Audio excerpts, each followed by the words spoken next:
And good evening, good day, good morning, depending on where you are in the world. I'm Glenn Killis. I'm going to be your host and facilitator for today. My day job is running an impact gaming studio in Cape Town, South Africa called Sea Monster. I'm also privileged to be the chairperson of Games for Change Africa, which we're delighted to share more with you on as the hour unfolds. So the goals for today really are for you to get to know a little bit more about what's happening in the African gaming space, to build trust and credibility, hopefully, to start the journey of how we might be able to work together, share experiences, and share a common purpose about using games to change the world, as we know they do. But also, we want to open the door for meaningful collaboration to highlight some of our lived experiences, talk about what's happening on the continent, answer any questions that you might have, and really just showcase what's possible when we come together to around the using games to change the world. So that's enough about me and the intentions for today, but I'm delighted to welcome our panelists, and I'm going to ask them to introduce themselves. So let me start with Bukula and tell us a bit about you and why you're here this evening. Hi, thank you so much, Glenn. It's great to be here. Thank you, everyone, as well. And hello to my fellow panelists. My name is Bukola Akingbade. I'm the founder and CEO of Kucheza Gaming. We're a Lagos-based game development studio. We do three things. We work on our own IP. We have a released game called The Wild Kingdoms, which is a mobile adventure game based on Yoruba mythology. The second thing we do is that we do co-development projects. For example, we're selected by 343 to work on 2D and 3D assets for their game. And lastly, we do impact work with our Games in Education initiatives, where we teach public school children computing through games. And lastly, I am also the convener of Lagos Games Week, an annual trade fair for the video games that takes place in Lagos. Thank you, Glenn. Thank you. That's great to hear from you. Jay, do you want to take us away? Thanks, Glenn. Hi, everybody. My name is Jay Shapiro. I'm the founder and CEO of Usiku Games in Nairobi, Kenya. We are a social impact game developer. I've been around for about 7 years, but I'm also the chairperson of PAG, the Pan Africa Gaming Group, which you'll hear about today, which is a collection of multiple studios all around the African continent, doing co-development work for some of the big studios around the world, and doing impact work for a number of different initiatives. So happy to join the panel. Thanks for having me. Thank you so much. To the other Jay, Jayanne. Hi, everyone.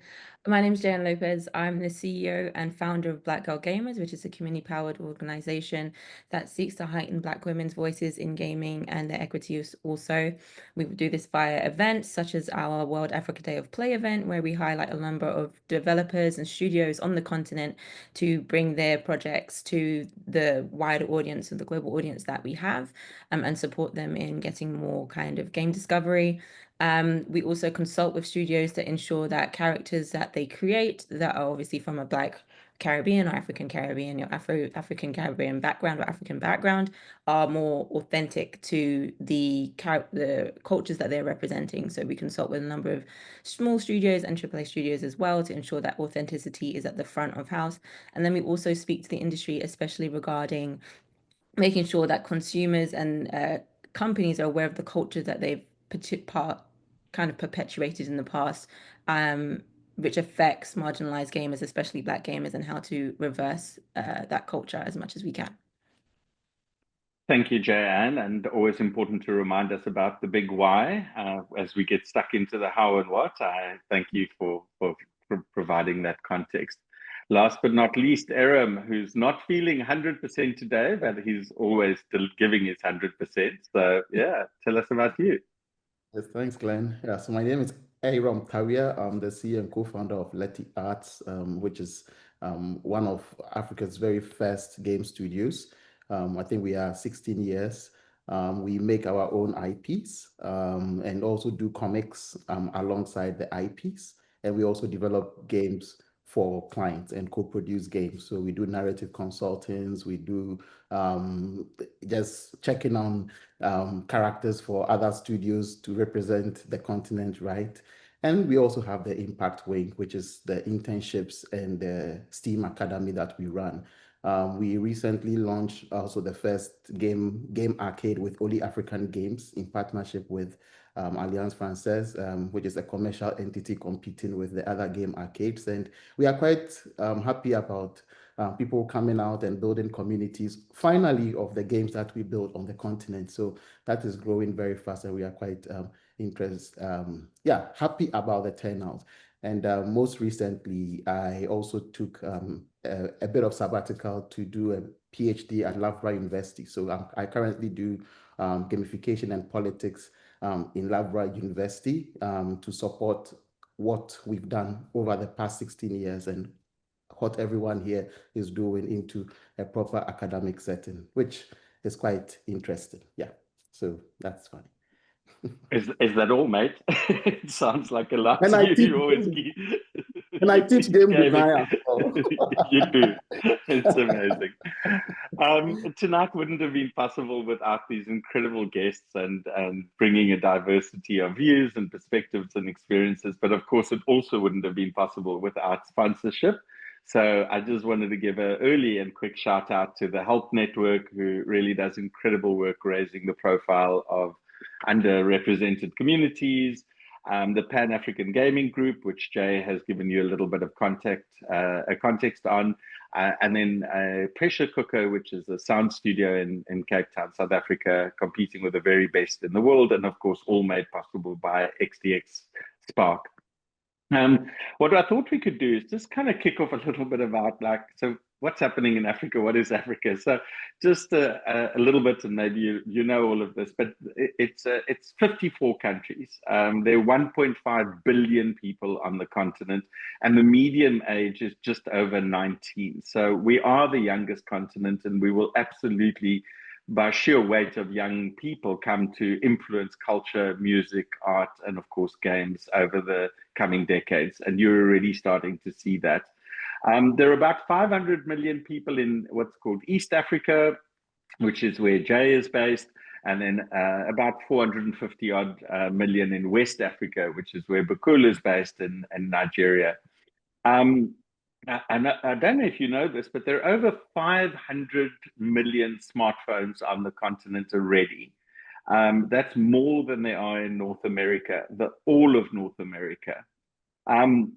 So it might not be your preconceived idea, but it's certainly not one country. It's many, made up of diverse communities. But the reality is that there are probably less than 20 gaming studios on the continent that employ more than 20 people. So if the maths just doesn't add up in some respects, and I guess that's the topic for discussion tonight. There are clearly world-class specialists able to compete with the very best in the world, but what's missing? And so I think that brings me to the first question of tonight, which is today. Sorry, I keep saying tonight because it's night for me, but you get the point. What should people know about the current state of game development on the continent? So where's the talent? Where's the momentum? What's driving? What's fueling this? So let me start with Bukula, because I know you're just fresh off your Lagos Games Week, which was a great success. And yeah, what are you hearing? What's your sentiment about what's happening out here? So for game development on the continent, I'll speak largely about West Africa and what we saw or what we are seeing in terms of Lagos Games Week. I think for one thing, the quality of work that we saw in this year's Lagos Games Week, for example, in the pitch stage or in the indie showcase, was a lot better than last year, as an example. But the thing that really, really surprised me was that in terms of when we had the B2C day, that a lot of the attendees focused on playing the indie games, which is similar to what I think ARAM has also set up in Ghana, and I was really surprised by that.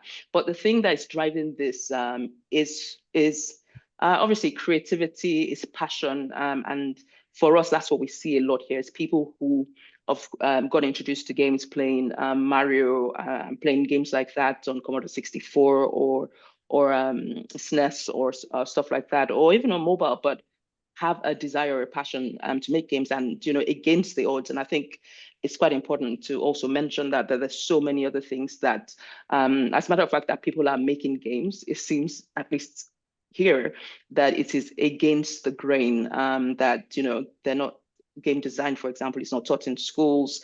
It's not something that if you told your parents you wanted to do, you get an applause or anything like that. So it's really passion driven, and that we're seeing a lot more of, that people who get into games here just love to, like, and I think that's quite similar in a lot of places.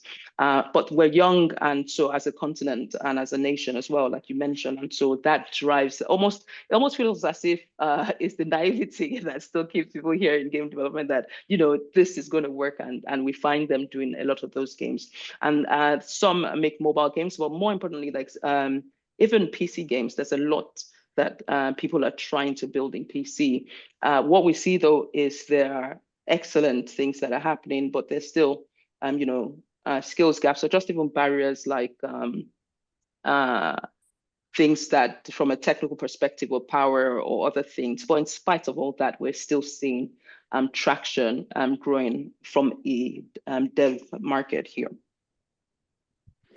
Yeah, it's great to hear, and it is. It's passion, I guess, that drives all of us. It's what's brought us all into the industry initially, and there is this wicked problem about creating careers in the creative industries, and everybody's had to deal with a version of that, I guess, in some form or another. Aram, how you run a gaming hub, you do multiple things. What's your perspective? So I think, just as Bukola said, there's a lot at the talent side of things. It's getting much more established. Like as I'm here, I have parents coming in with their kids all the time because they see the esports community, they see gaming. Now they kind of understand what gaming is a bit, but they still don't know whether there's a career in there. So most of these kids are watching some of us to see, oh, okay, is there progress in their lives? So can you live full time on a gamer's salary? And I tell them, hey, I have 4 kids and a wife, so I run full time on game salary. So one of the things that is interesting is the universities in Ghana and South Africa, like they are now adopting gaming electives at a level. And in Africa, once universities start adopting things in a certain education level, because of the split of education and gaming, people tend to take it more serious. And from 2023, where we started our curriculum in Ashesi University, we had 22 students. The next year, we had 40 students graduate with a gaming background. And in there, they have elect degrees who understand gaming, so they can build game jams, they can actually develop games and showcase. So at that level, it's getting much more established, and we provide them internship opportunities. So as I'm here, we have about 60 interns in a virtual cycle. Some come on site to practice, and then some also do it remotely. And some of the games are also showcased in the arcade, which gives them a bit of establishment because people come around to play. I think just today, I got a random guy create a community around one of our games, Africa's Legends, and they are talking about the characters as if it's a Mortal Kombat or Street Fighter or a Riot Games character. And even me, I don't know the flaws of these characters, but these guys are taking it up and strategically competing. So I think the goal is building a culture of gaming, and it cuts across both education, play, and also convincing some of the parents that, hey, this can be a career path, right? And I think from the research that I'm conducting now, I see a lot of indie gamers whose names are not out there, but they are consistently making video games. When you float a job opening, you get about at least 150 applications of people struggling for that job role from the continent and also from the diaspora. And that is telling us something, right? So I think that's the state of gaming on the continent. Yeah. So Jane, I'm gonna bring you in at this point because clearly people want to see themselves in the games. I mean, it seems so obvious, isn't it? There's a culture building piece here. What has been your experience sort of working with people on the continent? Yeah, so with our World Africa Day of Play showcase we've done for the last 2 years now, we do essentially a mixer where we uh, bring studios and devs from the continent to mix with other people from the rest of the industry so that that heightened visibility is there, but also so that people who are from the African diaspora can also work with their counterparts on the continent and bring together projects or maybe perhaps digitally or virtually work with them. So we're trying to create this cross-contamination, this cross-pollination of ideas so that this visible that essentially the growth of Africa doesn't happen in a silo. So we're looking to support that. So we have that kind of mixer that we do. And then World Africa Day of Play is essentially a showcase where we've had Letty Arts in our showcase before as well. And we showcase, have different panels talking to, what's happening in gaming from the devs perspective, but also from the community's perspective. And that's something that Irem said, something that was really interesting, because once you see these communities start to pop up, it means something's taking traction. When consumers start to talk about things in their own volition and start to really get attached to these IP, it means that the culture wants this too. So we're seeing that with not just games, but also esports. Communities like Ashita ICC by Maripo Yatiam and Fred Munga with Game Tribe. These are communities similar to mine that are popping up and trying to have impact. So from the consumer side and the community side, we're also seeing things happen. We're also seeing that traction happen. And I think, from my perspective, having gone to a conference earlier this year and listened to investors talk about what's the next frontier of gaming and not mention Africa at all, it seems like there's this kind of juxtaposition between the two markets and the understanding, because a recent KPMG report with Melio Games mentioned that Nigeria's mobile gaming has increased in revenue for 454% since 2019. But why are not investors thinking about this as a fertile area for growth? So I think there is a juxtaposition between how the industry looks at this fertile ground and this potential growth in the market, but consumers within the diaspora and within the continent are actually excited about it. So that's where I kind of slot myself in to support as much as I can. But that's what I've gained from just doing this showcase for the last 2 years and interacting with people like Irem and Letty Arts as well.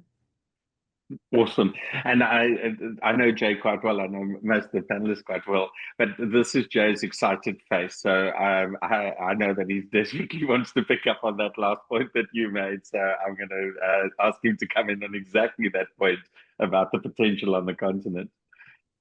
Yeah, I'm so in a completely agreement with what Jan was just saying, right? In terms of the mismatch that exists between the perception of Africa and the reality of what's happening on the continent, right? And I think part of that is just through social media and decades of coverage of the continent, and even in schools when we all grew up, like we all looked at maps of the world that didn't show Africa accurately. I'm excited to hear about Bukola and what's happening at Lagos Game Week. But to give you a sense of it, Lagos is as far from Nairobi as Anchorage, Alaska is from Orlando, right? And people just don't understand the scale of what's happening on the continent. We have twice as many youth as China. There are more internet-connected smartphones, as Glenn mentioned at the beginning, than all of Europe combined, and it's still growing at 20% year over year, whereas markets like the US are growing at 2%. There's more middle class in Africa already, and so when you than the US. So when you look at all of those factors combined, Africa is on track to become the #3 market globally for mobile games. And so for anybody who's sitting in a studio like Riot or King or an Xbox team or whatever, Africa is the source of their next billion players. And when we look at, from a historical perspective, the markets of China, Japan, and Korea as large gaming markets, in each of those countries, of the top 5 games, at least 4 of them are domestically produced, because players want to see themselves reflected in the games that they play. They want their local language, they want local music, they want local characters and environments. And so that means for what's essentially going to become a third of the population of gamers globally, they want African narratives and stories and characters. And so building games on the continent is about to become incredibly important. And it's our task now. It's sort of a race to scale to be able to accommodate that. Jay, I want to bring in a parallel from another industry and something that most people might not know. So AWS is substantially built in Cape Town. There are over 3,000 engineers. This is not a call center. This is not a help desk. The cloud, the Amazon cloud, is substantially built in Cape Town, and that can be verified. And I think that also just goes to show the depth of the engineering capability that is available on the continent. And so just before I ask you the follow-up question, I hope already what we're doing is we're sparking XDS Spark, sparking some questions. So there is a Q&A function, as I'm sure you're all familiar with on Zoom. So start racking and stacking them. We'll try and get through as many as we can. But they're also very good for us to get a sense of what you want to hear more of in the time that we have available. And then also, because today is the first conversation, not the last one, we want to get them. So yeah, please start popping your questions in there. But Jay, just straight back to you. So what's happening? Where are the creative services? What's good looking like right now on the continent? And what are you most proud of? Yeah, so what I'm most proud of is the reach of African developers, not just for African players, but really reaching the global market. So 3 times this year, the Apple Game of the Day in 21 countries was about a Tanzanian gecko, a game that PAG produced called Electric Blue. The #1 hyper-casual game last year in I think it was 27 countries. I'm trying to remember how the number was by a Kenyan studio, Meken Games, with a game called The President. So really, we're starting to reach out with those narratives, and certainly Electronic Arts has been pushing that with Salim, Abubakar Salim, out of the UK, and now a new release with Relooted coming out of South Africa. Like, we're starting to make those inroads, and that's really exciting to see. In terms of external development, there is definitely work happening across the continent for EA, for Riot, for Disney. And really that falls into 3 main categories, right? So that's in terms of traditional XDev, coding and visual assets. That's traditional. And we see a lot of that in Eastern Europe and certainly in India. But then also a lot of work around the cultural authenticity. Right. Letty Arts, I think, has a great example of creating a character for Valorant. We're doing work with some of the EA franchises. We have hair designers and fashion designers and cultural anthropologists, shout out to Cassioka, and architects, etc., and saying, if you're going to make games about Africa, that it has to be authentic and relevant. And then lastly is QA.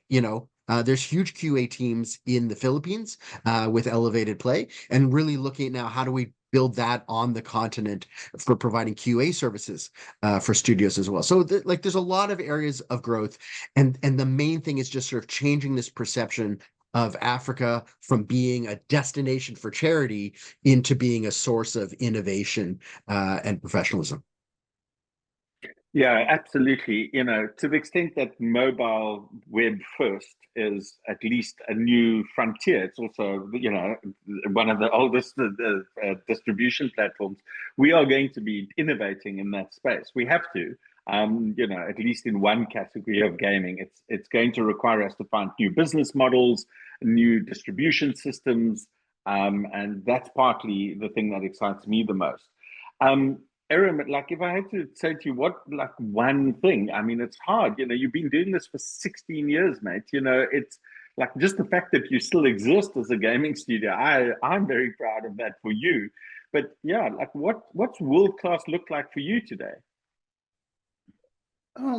For me, I think the industry is now established. You know, most of us came in very early and did all the cycles within 5 years, and now doing all the cycles again and doing all the cycles again in different times, right? So there's no blueprint of doing something different. It's just doing the same thing in different times that people now understand better. So that's what we've been running, and that's what has been our secret, to keep fresh, to keep IPs, to also appeal to different studios, do co-productions, do partnerships, enter the academia space.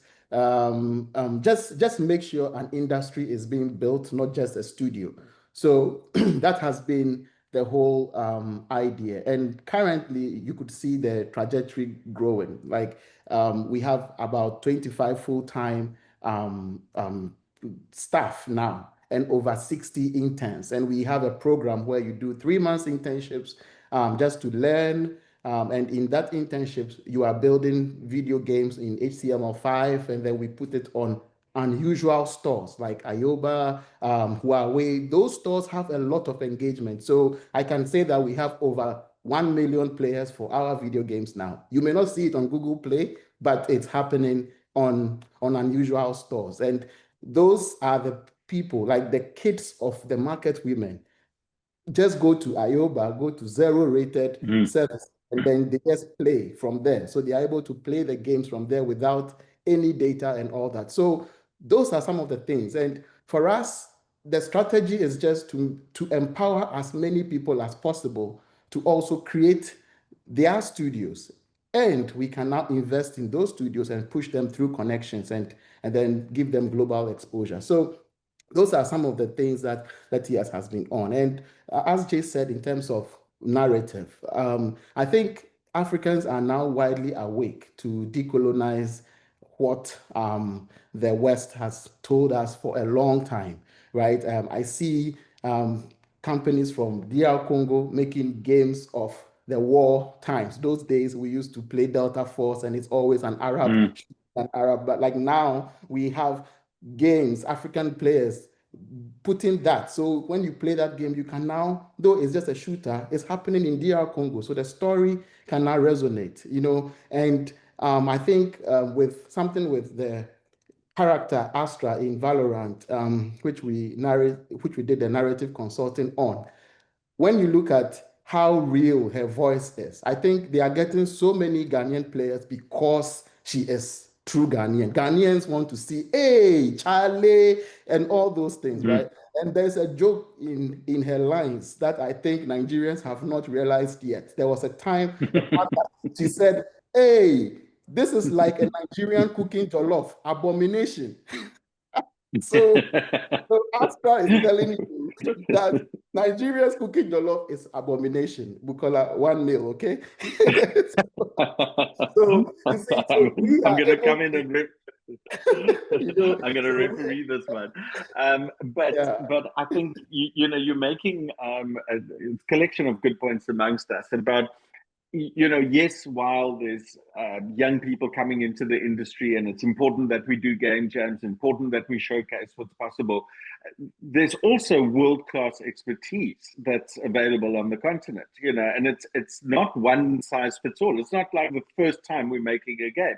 I mean, Sea Monster, we've survived delivering over 80 games of various kinds, and so it's people expect, hey, we want to tell you about game design. I mean, like, okay, great, but this is not necessarily our first rodeo. We've got a lot to learn, but we've also got this world-class skill. So I hope at least one point that's landing today is this idea that, yes, there's this incredible pent-up demand, this incredible passion to see yourself in the world, and that those authentic stories that you're talking about there resonate everywhere in the world, because authenticity is the thing that I think we're talking at here. But yeah, Bukola, let's just talk about some of the challenges. So if there's this potential, what's preventing us from achieving greatness? How do we navigate this, and how do we start to talk about collaboration? This is XDS after all, and the audience is interested in how 1 + 1 = 3. So how do we start to unlock the potential together? So first, I'll just try to set a bit of context in terms of what the challenges typically are. Initially, I'd mentioned that education, just in terms of skills and skills gap in like structured academia, at least here in Nigeria, it isn't like that. But people are self-taught, and there's with being self-taught, you know how to do some of those things.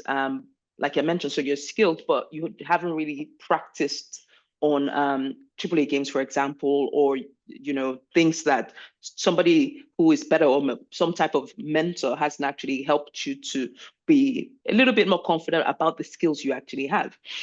So that's one challenge. Another challenge, for example, is most people who may be listening have probably little context about power outages or failures, right? There are places in Lagos who haven't seen light for days, like power.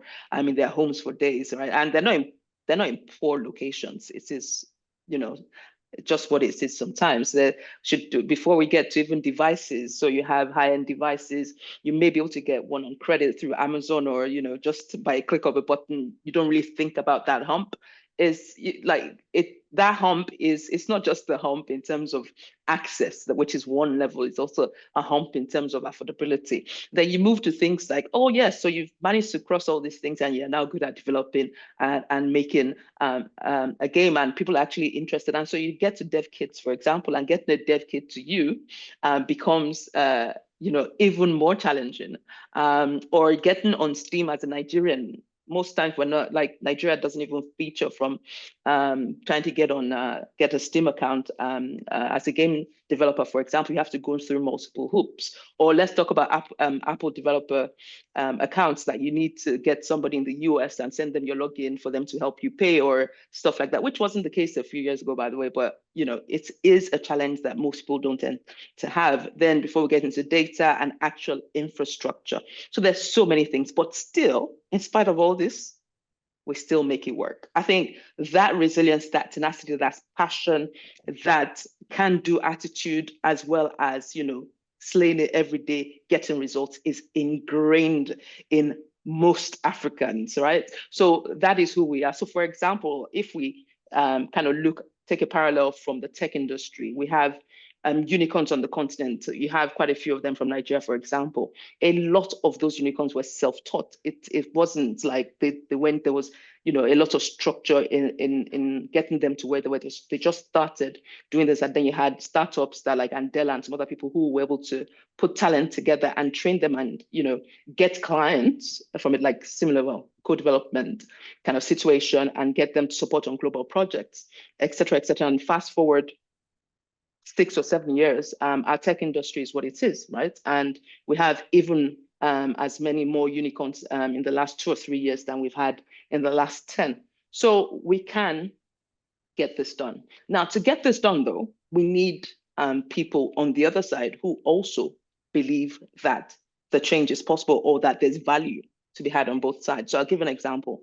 And an experience we had about 2 years ago with 343, I can clearly say that a lot of the interaction with 343, or even in other cases where we've done co-development projects, or areas where people have taken a chance, so to speak, in terms of us getting to do 2D or 3D art for their game project, is because somebody chose to ask a different question. We in Nigeria and most other English-speaking Africa, we speak English. Like English is our first language. For most of Europe, we're either in the same time zone or an hour, worst case maybe 2. So we're like in the actual zone of being a good market. So the question is, why is this the case? Our argument actually is that we don't, for where Africa needs to go from a code development or video games ecosystem, we don't just need projects. We do need projects, but we need a bit more.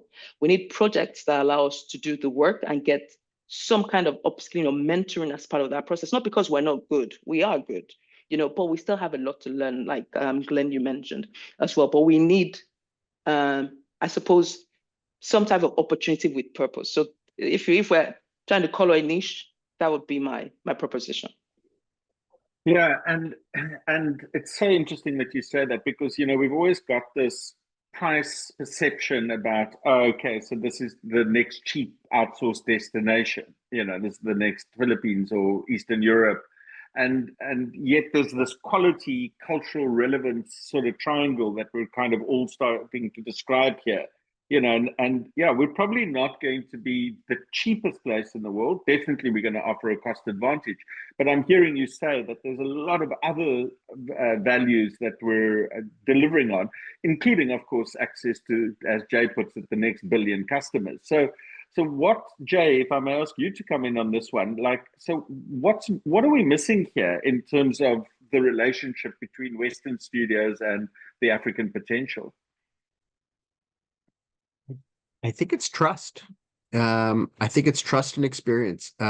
We ran the Green Game Summit last year together with the UN Environment Program, and we had senior leadership come in from Supercell, from Saibo, from Xbox and Sony, and they left Nairobi with a much different understanding of going, oh, like there's stuff happening here. People are not running around in grass huts. And once people get past the stereotypes of Africa and understand the professionalism, the development, the scale, all of a sudden, we get that first pilot project, and all of a sudden we go, oh, actually this works. And now, for example, Carnegie Mellon, the ETC, the Entertainment Technology Center, are looking at setting up a whole campus in Rwanda. 343 are getting obviously much more involved, as Bukola was saying. Xbox are running the Game Camp Africa for the third time this year. It then starts to scale. And what's ironic is that, Aram mentioned he's been doing this for 16 years. I know, Glenn, you've been banging away at it for more than a decade as well. And yet somehow now we're at day one. Right? Like it took all that time for the pre-work, and now we're at that inflection point where it's really starting to take off, and it's exciting to see. Yeah, and I think, Jane, I do want to bring you in on this issue of the trust deficit, I guess, or the lack of understanding. But before I do, I just want to comment also on a recent experience. So I mentioned in the opening that I serve as the chairperson of Games for Change. Aram's also on the advisory board of that, as is others. And I was just back from the global conference in New York a couple of weeks back. And, when we talk about the kinds of work that we're doing in the impact gaming space, people are truly amazed at the production value, the way that we're doing it, the way that we're thinking about it, the way that it is still a game, that it is linked to a purpose. I mean, we do a lot of work in financial education, for example, entrepreneurship. We're using games to drive those kinds of outcomes. And our games are winning awards globally. They're not winning game awards, but what they're doing is they're winning impact awards against the very best studios in the world, with often much bigger budgets, a much more mature ecosystem. And here we are punching well above our weight in that space. So, JD, and there's a disconnect here between the reality and quality of what's possible and the perception. We're back to that same thing. How do we start to close that trust gap? Muted, apologies. I think closing that trust gap requires, and it sounds fickle, but it's PR, and it's connecting the two audiences in different ways. So, I always say there's different gaming industries within the gaming industry. You have our world, which is the industry world, which is the impact world, which is the change world, but then you also have the consumer world, and their gaming industry is completely different, and it's been molded by absence of blackness, if we're going to be honest, absence of femme characters as well, absence of specific representations. And so the more the quote unquote not winning the game awards, etc., those are where the consumers are more focused. So where those kind of more impact games are happening and having impact, they mean a lot to us. They mean a lot to the people they're impacting, but to the greater consumers, they're not getting that wider perception. Having and it's also a bias problem in like gaming media. So with Black Girl Gamers, that's why we do World Africa Day of Play, because we want to undo that bias of only looking at games from the West and only looking at games from Asia as well. So having those platforms like Black Girl Gamers, but also I guess what we do, which is call platforms out. Why aren't you covering games from Africa? Why is that not happening? IGN, what are you doing? You know, there's a if there's these statistics and this impact happening, why aren't you doing this? And I think in sometimes, and this is why my platform kind of began, is because I found within the space people were just too soft. They would just kind of, hi, I'm here. Hello, everyone. You kind of have to have a bit more vim to get people to notice you, because they are so stuck in their stereotypical ways. They're so stuck in their own silos. And that's not to you know, make it negative. It's just that people grow up and they expose to what they're exposed to. But you kind of have to push through to get exposed to those things. So the IGNs reaching out to them, why aren't you at this Game for Change? Why aren't you talking about this, as well as, you know, the latest indie game that's now got everyone falling off mountains, you know? I also think it's connecting to the content creators and the content creators that would be interested in this space. The ones that do predominantly game discovery, those are the ones where you can tap into. So sometimes it's not just making the quality of the game, but if you don't have a robust marketing or PR strategy, you're not going to get in those spaces in those realms. So how do you build that? You need people in the ground, consumers, and other people to consult on, okay, this is the person that's telling all these people about games. They get 30,000 views every video they do. Maybe you should get them to do a video on your game and talk about impact. And so it's kind of you need to connect not just with, you know, the industry and the impact, but you need to connect with the consumers and find those appropriate subcultures that will support the game. And, you know, that's what we kind of do as well. So Yeah, it's and interesting, because when it comes to like projects that are speaking about Africa, or projects that are speaking about Blackness, it's always necessarily about impact, and that's great, but we also need to think about, okay, marketability and getting ourselves out exactly. there. Yeah, what you're talking about is a ready-made audience, and going out and making communities, and then those communities will be your first customers and your fans and so on. But again, you know, today's session with XDS Spark and Health Network, I guess that's exactly what we're all trying to do, which is to say, you know, there is this incredible opportunity in many, many different forms. And so let's go. We've got 18 minutes or so to go. And so I know there are a couple more things that we wanted to chat about, but I also wanted to jump into some of the questions. So I'll start with Kenneth's question, which is really around the volatility of the African market, and how do you approach the world of gaming and make a profit? Kenneth, my first comment on that one is, you know, welcome to the world of gaming everywhere. Right now, I think the business models everywhere are under question. You know, we're seeing some of the most established names in industry realizing that the world has changed dramatically. You know, so we're seeing the tragic layoffs, but we're also seeing big brands starting to really think about where growth comes from. To Jay's point earlier, you know, Western markets are maturing. Yes, of course, we've got our own set of challenges. We've got our own set of issues. They are small business issues. That's one thing. Creative industry issues, another thing. Game industry issues, a separate dynamic. And then, of course, competing in the world, you know, international competition is another dynamic. So I don't think there's a quick or easy answer to it. I don't mean to make light of it. It is my everyday question about how do we find this beautiful flywheel, which says, to Jayane's point, they're communities that care. And if we can do something authentic with them, and we can tell those stories and create them here, you get this beautiful flywheel going. And that creates this ecosystem of viable game studios. We clearly can't do it alone. And I would argue that no studio anywhere has ever done it alone. It has always been born out of an ecosystem. So, Bukola, I see you nodding. Do you want to come into this? Because, yeah, you also run a game studio. Yeah, I think so. Absolutely. One of the big things that we've experienced in the community, and, you know, I have to speak quite highly, actually, of the Nigerian game development community, as well as even Aram as well from Ghana. We've collaborated with or advised us on some things that we work on. Meccan Games, like so many other. Glenn, you and I have had a couple of conversations as well. But I think the industry we tend to I think we're getting to a point where we understand that we can't do it alone. I think that's clear. Yeah, 16 years in, I'm sure Ram will tell you exactly the same thing. You cannot do it alone. It just doesn't work that way. But I think increasingly though, we're starting to see, like you're saying about day one, we're starting to see things happen. But for me, from all the study I've done in trying to understand how markets or ecosystems have been built, personally, I don't see any other way apart from, put one seat of your table in terms of IP, put the other in terms of co-development work. And that's it.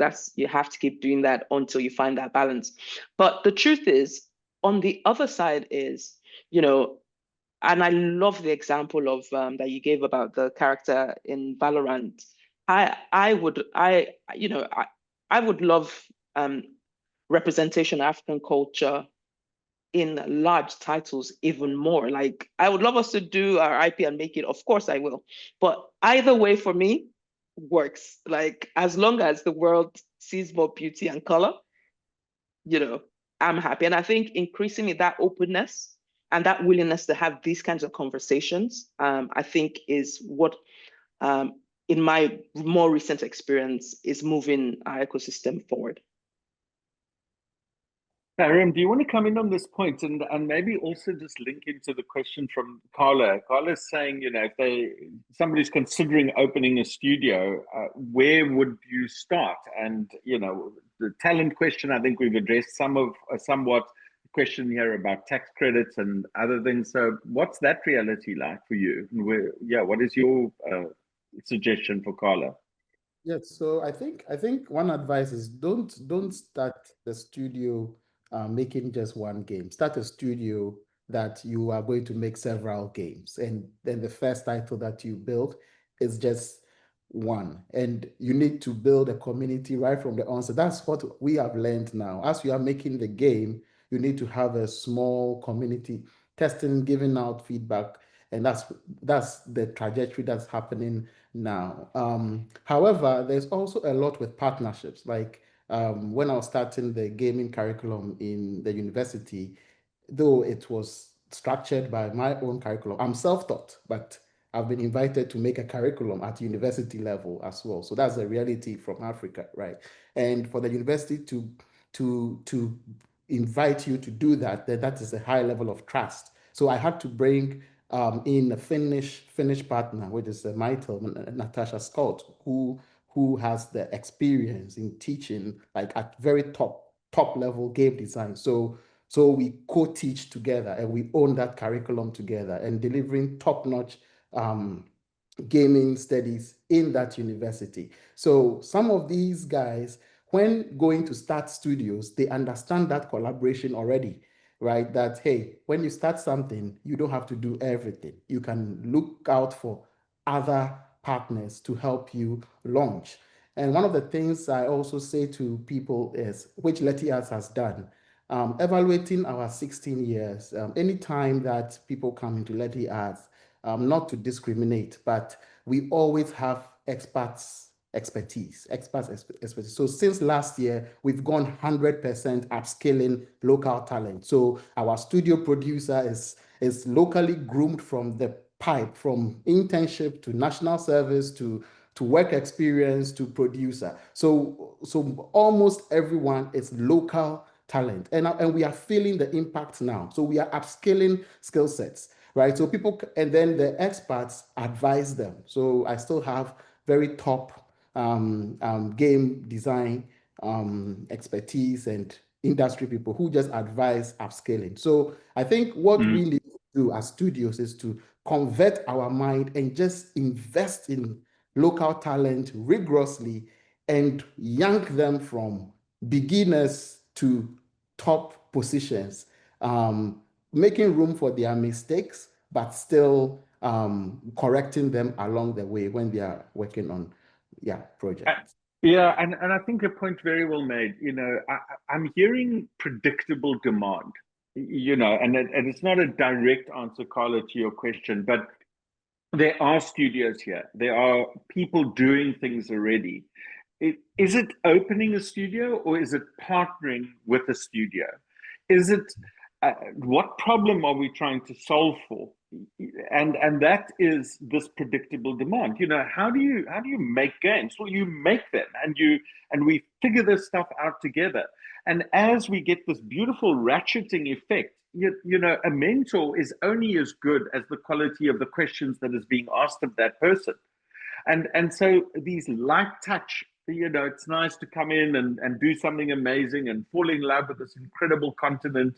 But that's one thing. The other thing to do is long-term projects where we start to scale together, where we don't just have an occasional conversation, but we're literally in the trenches together, figuring out some of these wicked challenges together. So for me, the answer is more that not that we've got a supply problem, we've got a demand problem. And to Aaron's point, very well made. It'll feed in from the bottom, it'll grow from the middle, and it'll create these incredible ecosystems of creativity, profitability.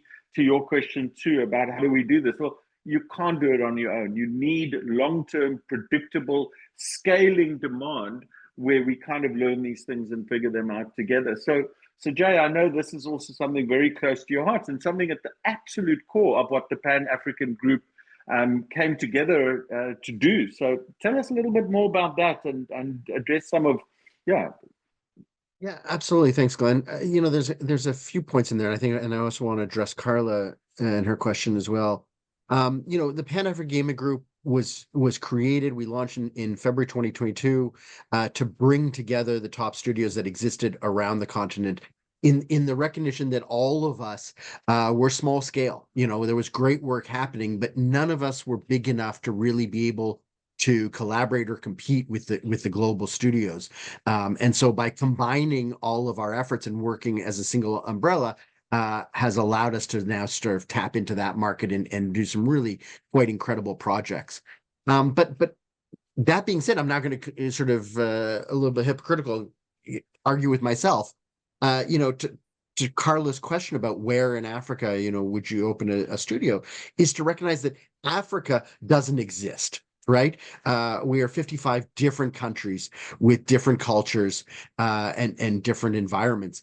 And so there are pockets of talent that exist around the continent that are very different from each other. There's a great community in Morocco already. There's some substantial work happening in Tunisia in the hyper-casual space. In Egypt, there's a great community. In Joburg and in Cape Town, there's really strong XDev work. In Kenya, there's really strong work from a social impact perspective with a number of studios working on that. In Nigeria, I think they're just hanging out and having a good time, but I've heard that there's some good studios there as well. If the lights will come back on. 1-0. Yeah. No, I'm sorry, Bukola. You gotta take a shot. No, but to answer also Aram's point around talent, if things go the way that they inevitably seem to be heading, we're going to need thousands of people in this industry around the continent. And that's why we keep talking about talent and capacity building and why it's so important. And programs like the internships that Aram has created, the accelerator that we've built in Nairobi, et cetera, all the YouTube videos are all great for teaching people what to do and how to use tools. But what we can't teach them is what not to do, right? That needs to come from wisdom and experience. And so I just want to reach out and say, like, any of the diaspora who are maybe watching this webinar today, and might have been affected by some of the layoffs that are happening in the West and the difficulties in the industry, like, now's the time to come home, right? There is an industry here that needs your experience, and it's an exciting place to be. And so I think that's a really important part as well for us to build this sector across the continent. And I think it links brilliantly to Gary's point about, what do we think about sound engineers in South Africa generally. And I don't know that many people know this, but Cape Town, for example, is really one of the top 5 runaway film destinations in the world. You have watched many, many movies and TV series that are being filmed and produced in South Africa. So you wouldn't even know that you're watching those movies. And yes, sound design, I think we've got an incredible edge. Both technically, we're able to compete against the very best in the world. It's a massive unfair advantage to us because, again, you've got a price advantage to being able to do that. And that's not even starting to tap into the incredible capability that the music and the African sound, those two things are in juxtaposition, as we said, technically brilliant, and then the creative potential that exists. You put those two things together, and just in that part of the industry, you've got a massive competitive advantage. Which also that, Glenn, AI as well. There's amazing work happening on the content AI in the AI space. AI is the great leveler, for all of us. But I did want to also just say that James from Pressure Cooker, who's on the call and is a sponsor of this, is going to be hosting a table at XDS in a couple of months. And he's there to talk to you and show you what they're doing in their studio, and I think more generally what's possible from the continent. So please hook up with James from Pressure Cooker, go and see him there, have the conversation, or ask him about any of these other topics. So just as we start to wrap up in sort of 30 seconds or less, Jayan, why do you do this? What excites you most about the potential of the continent in one sentence, and then another? What one thing should our audience take away from today? So in terms of why I do this, it's due to the fact that there's a clear imbalance in the industry, and there have been for a very long time. And I think I'm not someone that wants to allow that to happen. I know that gaming is something to do, a lot of people just see it as entertainment. For me, it's an art, it's a medium. And I don't think art should be specifically only focused on one demographic or one audience or one region. And so that's why I'm passionate about it, and that's why I'm passionate about just hearing everyone on this panel also speak and hear about their contemporary experiences regarding game development in the continent and elsewhere.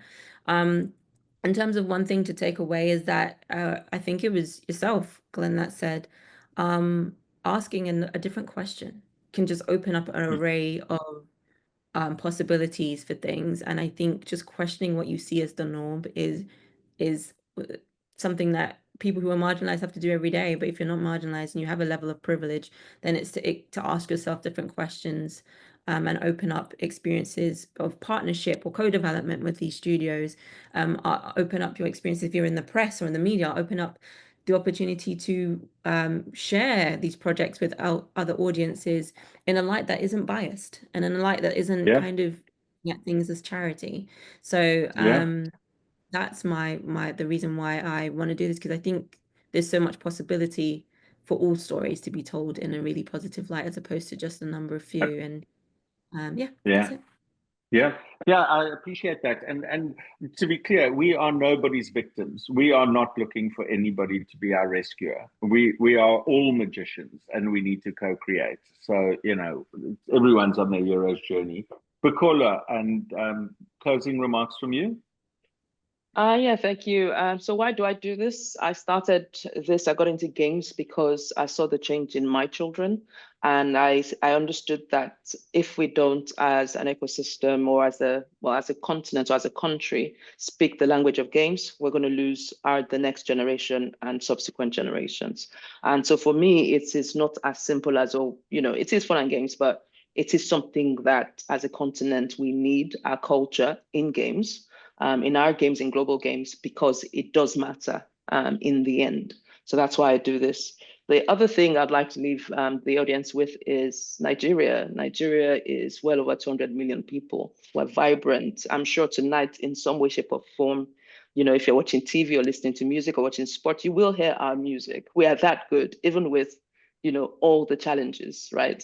So even if Jay, this is at you now. Even if we're having fun and having a laugh, we sneak up on you though, and you don't see us coming, but it's going to be the same in games. Nigeria is the market. So, when you're thinking Africa, we have challenges, true, but we're a large market. Absolutely. And everyone's a winner in Africa. So I'll leave it at that. Jay, just a quick wrap up from you. And yeah. Yeah, I mean, I think my parting shot is that this is not about Africa gaming. Oops, I think we might have lost Jay just there. Are you back? Sorry, Jay, we lost you for a second. Please come again. Yeah. Sorry, Glenn Starlink. Are you having internet issues in Kenya? You're in I'm Canada. in Canada. I know. Third world country. These things happen everywhere. Okay, just checking. So blame Starlink. No, my final comment is that this is not about the African gaming industry. It's about the gaming industry.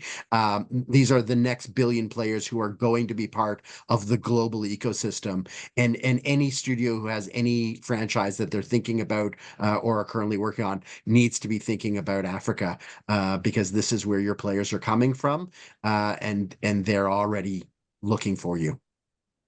Beautiful, beautiful. Aaron? Yes, for me, it's a more political drive. What games did to me as a young man, knowing everything about Nordic mythology, not like Western cultures through video games, I want that done to them as well, knowing everything about African characters, African. So it's like I just want games to contain African stories. It's the silver bullet. It will create jobs. Like games is a beautiful work of art. It's very beautiful seeing the extreme technical side and extreme creative side. It will solve unemployment. It will provide jobs. Everybody gets to eat from the pie when making video games. So I believe that strongly. So that is a personal conviction which I'm driving, and to also establish Africa creators than consumers. So we need to create games. Beautiful. Yeah. Beautiful. I know we're out of time, and I'll take just 1 minute to wrap up and to do some quick thank you. So appreciate if anyone can stay on, but we understand if you need to drop off. So there are massive opportunities inspired in Africa, whether that's culture, whether music, talent, and also the way that we're going to use technology to come up with new business models that have not been solved anywhere in the world, not just here. There's a made in Africa opportunity. So there's an industrial creative process that's just waiting to be unlocked through partnership. There's clearly a sold in Africa opportunity because, as Jay keeps reminding us, your next billion customers are coming from here. But I think as many of us on this call are saying, there's also an owned in Africa opportunity. It's important that not all of our best talent and our best ideas are just taken from the continent, because that's just colonialism again. We have to find new models which also allow the creators to benefit from this. So inspired, made, sold, and owned, the full value chain, there's opportunities everywhere. Let me wrap by saying thank you to Caroline Calloway, who you all know and love, to say thank you for making this all happen, to XDS Spark, and Chris, who's behind the scenes making this all happen, to the Help Network for having the inspiration to bring us all together, for bringing Jayan and others into the mix, because this is the conversation of our time. Now, more important, our values matter. It's easy to think about, what's right when it's easy, but when it's tough, it's the creative industries, it's the gaming industry that needs to stand up for something that's bigger than ourselves. We don't need everybody. We just need a few people who want to leave a legacy in this country and on this continent. And yeah, to Jay's point, if you've been laid off and you're looking to do something where you can make an impact, make a difference, and make some money, you found the right place. I also wanted to thank the Pan-African Gaming Group and Pressure Cooker for sponsoring this, to remind you that we'll be following up this conversation at XDS itself, and to thank you all for giving us some of your time and attention. We'll find our contact details, where you know where to get hold of us. There are lots more questions coming. Clearly, this isn't the last conversation, but the first one. And I will leave you with just this. Everyone is from Africa. It's only a matter of when you left. Isn't it time to come home? Thank you very much, everybody. Have a good day. Appreciate it. Thanks, panelists.